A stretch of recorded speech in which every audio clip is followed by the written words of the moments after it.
Most people holding 1000 XRP today won't own one coin the day XRP price crosses $10. That's not my opinion. I check what holders actually did on every big run in crypto history, and I'll show you the receipts. They sell at $2, they sell at $5, and somebody more patient collects the rest of the move. So what does a 1000 XRP stack really read at $10? Who's buying it at that price? And what can that stack do if it never gets sold at all? I pulled up the receipts on all three questions, and I'm holding the one that surprised me for the end. Like, comment, subscribe, and hit the notification bell if you want more XRP news. Let's do the math first, because I don't make people wait. 1000 XRP at $10 is $10,000. 2500 XRP is $25,000. 5000 XRP is $50,000. Even a 500 XRP starter pack reads $5,000. No trading, no leverage, no borrowed money, just a bag that got left alone. Now hold those numbers, because the size of those bags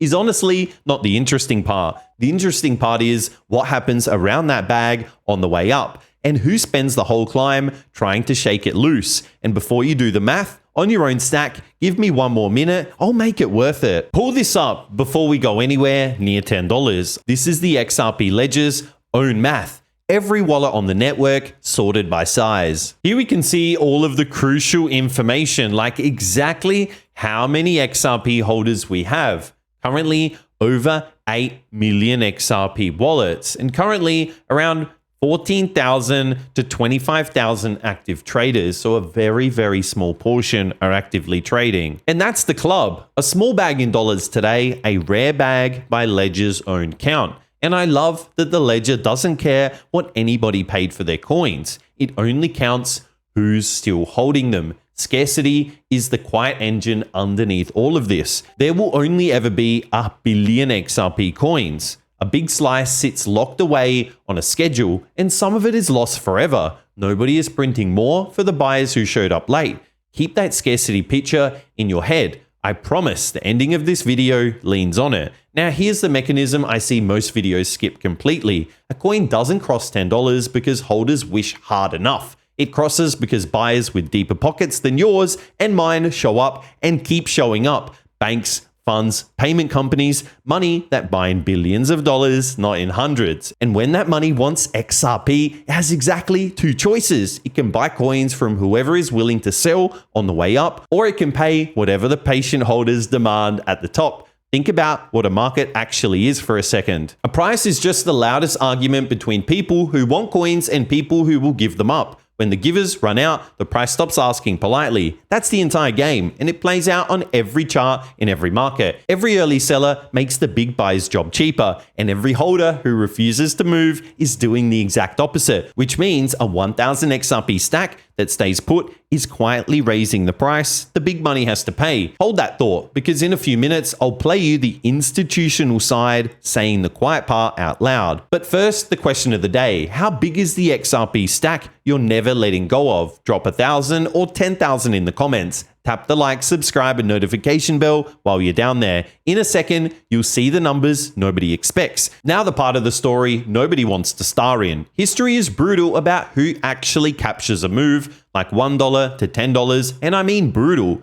Most holders in every market never ride the whole wave. They sell the first double and celebrate. They sell the second double and feel like a genius for a week. Then the move they were praying for finally arrives, and they watch it from the outside. I've seen it in every single cycle, not because they were wrong about XRP, but because they quit on being right too early. And the pain isn't their selling. The pain is watching the coins keep climbing without them, because the coins they let go of don't vanish. They land in the lap of somebody else who simply refuse to move. And that somebody collects the part of the run that pays for houses. That's why I call the sell button the most expensive button in crypto. The best proof is the most famous receipt in history of this market. I'll show you the actual forum post. It's still sitting online after all these years. This was from a member in the Bitcoin Talk forum back in May 18th of 2010. He said, I'll pay 10,000 Bitcoins for a couple of pizzas,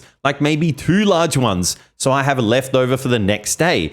I like having pizza to nibble on later. That's crazy. This receipt is the whole video. May 2010, Laszlo Hajnich, the programmer who paid 10,000 Bitcoins for 2 pizzas, posts the open offer on the Bitcoin forum. Somebody takes the deal. There you see the original thread. One line on taxes as analysts and never advice. In America, the tax bill on a coin generally arrives only in the year somebody sells, and the hold forever holder never pulls that trigger, which brings me to the part I think almost nobody teaches. What can a stack actually do if it never gets sold? Rich families have known the answer for more than 100 years. They don't sell the building, the farmland, or the family stock. They borrow against those assets and let them keep working underneath. The same idea already exists around big crypto bags. And I'm speaking in categories here, not company names.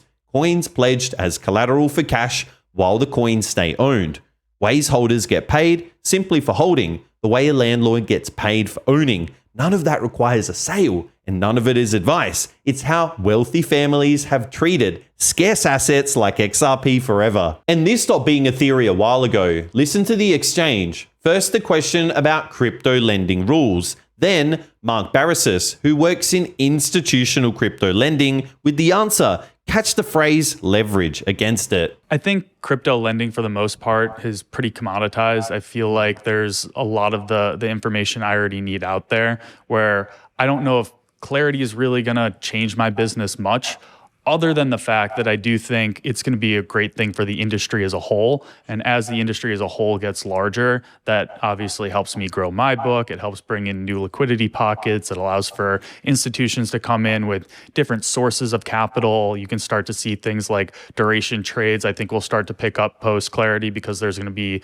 liquidity curves as TradFi comes in. Those are some of the things that I'm looking at with clarity, and probably some of the things I'm most interested in over the next 2-3 years. What type of institutions are using your crypto lending services? Is it family offices, hedge funds, banks, things like that? Yes, it's Wow. it's anybody with crypto. Okay.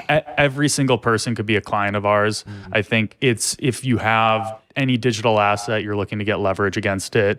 We're looking to underwrite what the assets are. You heard it yourself. A lender describing digital coins the way a banker describes a building. Something to underwrite and borrow against, never something to sell. That world is being built right now, and it changes what a stack means. At $10, the wallet stops being a hobby and starts being a line item. It shows up in the same conversations as the house and the retirement account. So a 5,000 XRP stack isn't just a number glowing on a screen. It's an asset the financial world already knows how to put to work without a single coin leaving the wallet. That's the ceiling the early sellers never get to see. And in a minute, the number nobody expects. So play the whole thing forward one more time with me. The XRP price crosses $10. The crowd that sold at $2 is watching from the sidelines, doing math they don't enjoy. The institutions that scooped up their coins are not selling them back cheaper.